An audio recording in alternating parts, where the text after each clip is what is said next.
Ladies and gentlemen, if you could be seated, thank you very much. I would like to very much welcome you to the Whittle branch of the far-right knuckle-dragging Flag Shaggers Association. Apologies, that's the BBC script, I do apologise. And it's good to see all four of you here this evening. That's Sky News, isn't it? Sorry. I'm alluding, as you can probably imagine, to that truly fabulous event that happened in London at the weekend, which, truly quite an emotional thing to see, I have to say.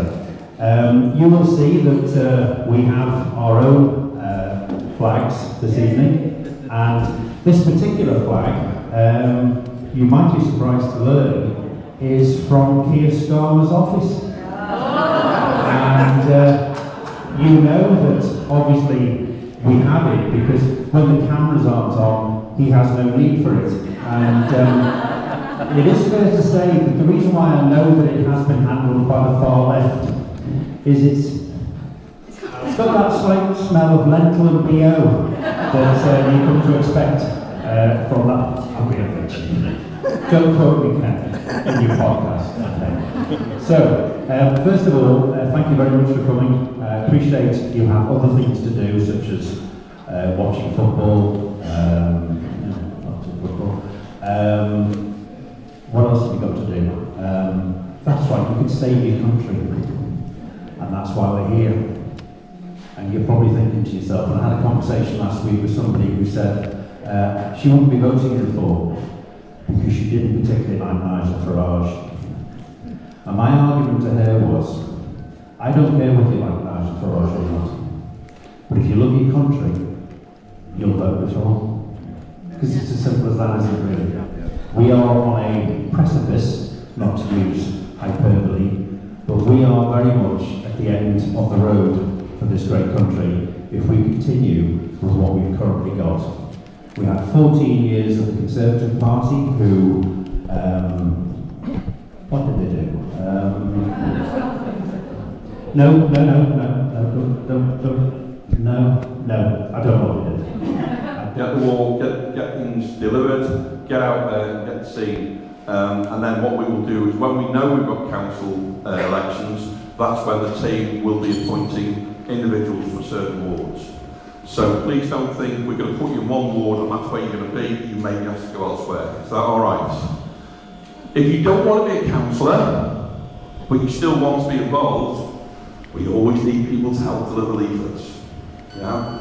So if you're not able to, or you don't want to be a councillor, but you want to be active, please look on the WhatsApps and look out where we're delivering and come along and help us. Those who are going to be council candidates will be asking you not just to do the wards you're allocated to, but if you've got free time, go and help with the wards.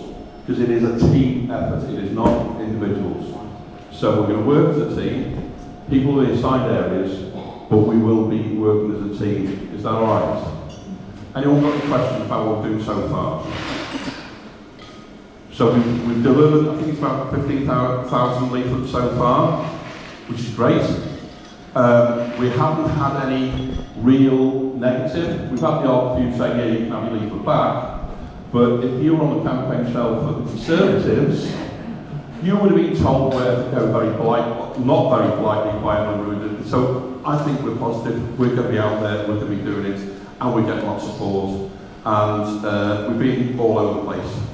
It's not just West Wirral, we've been Wallasey, we're looking to go very, very soon, so we're going to be out there getting seen. Okay. Sorry, did you have your hand up there?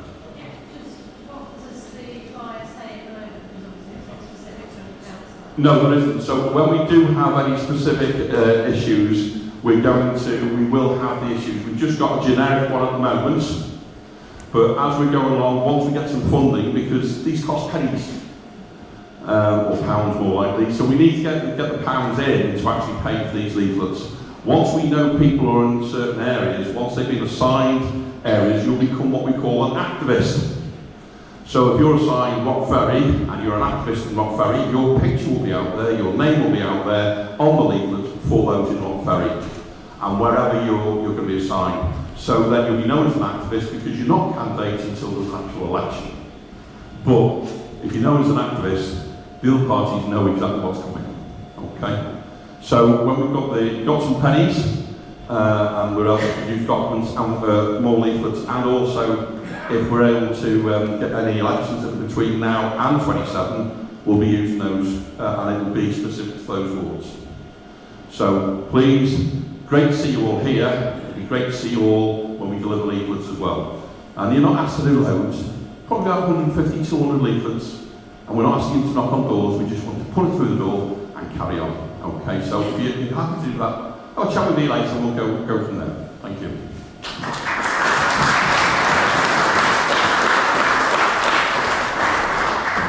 You may have noticed that we do have some sessions whereby there's groups of people. We quite like the sessions where we can have a group photograph, because what it does do is it scares the bejesus out of the opposition. And on that subject, we've heard that in the council tea room, which is a well-frequented room, I hasten to add, in the council tea room, our leaflets are being handed around by councillors who are genuinely shocked that we're delivering leaflets and that we haven't gone away.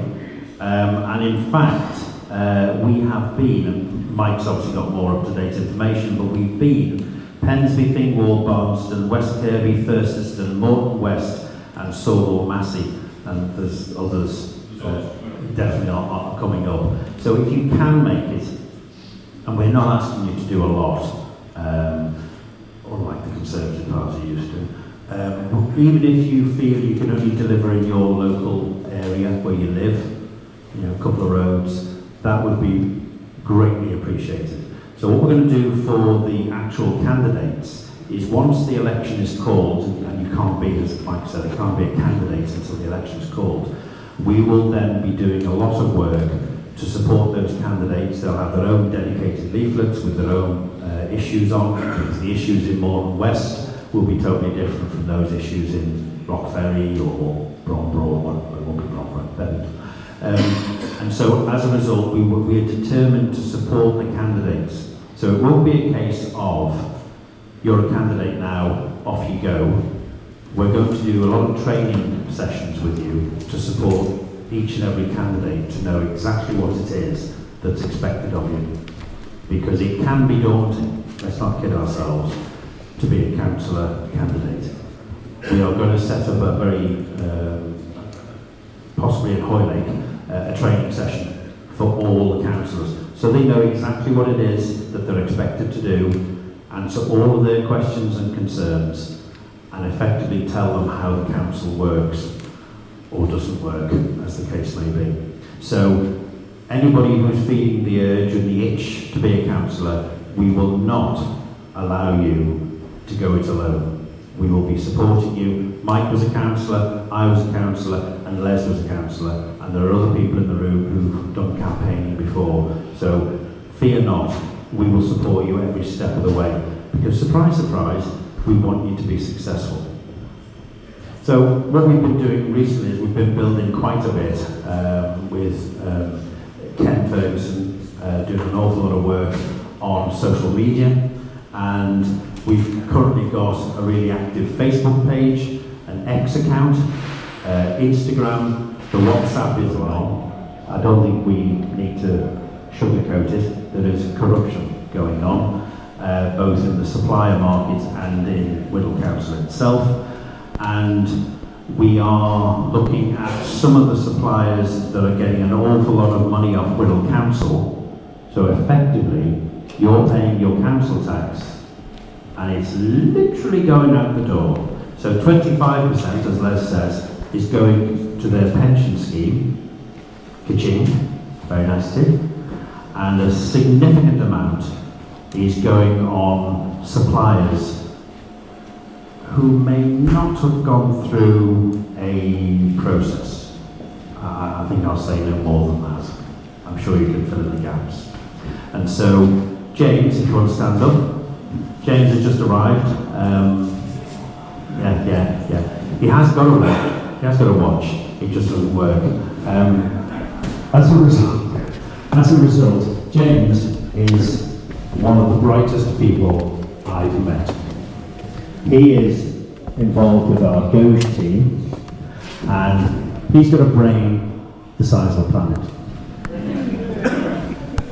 So no bigging him up, but if you want to just give us a little bit of a brief update on your role, without giving names at the moment, James. Right at the moment. Got it. So what I do is open source intelligence. I gather information from many different sources and then try and see the patterns that go on. And it gives me a very, very deep insight into the activities behind the council. This used to be referred to as doxing back in the day, but it's now been, if you're doing it professionally, then it's referred to as open source intelligence. And a lot of the people involved with all these activities, they don't seem to realise this. So that's what I've been doing for the last couple of months, and so much stuff has come flying out. I couldn't go into every single one. I mean, there's literally about 150 different cases now. It doesn't just concentrate, it's not just on the Wirral, it spreads regional and it spreads national. In fact, some of the Wirral Council money goes into the pension fund, then out to the Cayman Islands. Some of it goes from the pension fund out to Germany. We've got the pension funds involved with providing PFI contracts to schools. So the pension fund provides the money to a school, provides money to build a school, and then the school has to pay that back at 30% interest rate over several years. So it costs £4,000 to educate a child, but an extra £2,500 just to have the building for them to go to, which is ridiculous. And then that money goes back, and in between, there's lots of people snipping away little fees here and there. And it's just absolutely ridiculous, so it has to come to a stop. If we were to put a stop to all of this, if Farage was to take power this week and put a stop to it, we could save around 250 billion like that. And I don't try to measure this in finance. I try to measure it in wheelchairs, hospital beds, and things like that. And this is just not even the tip of the iceberg. This is just the snow on the tip of the iceberg. The pension funds are involved with defence contracts as well. Not in terms of buying shares or stocks or anything like that, but they're actually setting up companies to provide services to the armed forces. And it's like, this is madness. It's absolute madness. I think the idea was they'll try and make the most of what they've got this fund lying around, so they'll use it to pay for government infrastructure, which has got a logic to it, but they can't recognise this has gone badly, badly wrong. And it's not them paying for it. This is children. This is the armed forces budget. All the other budgets are being sacked now. So not only have we got this big debt to the pensions, we're also making our other departments less efficient.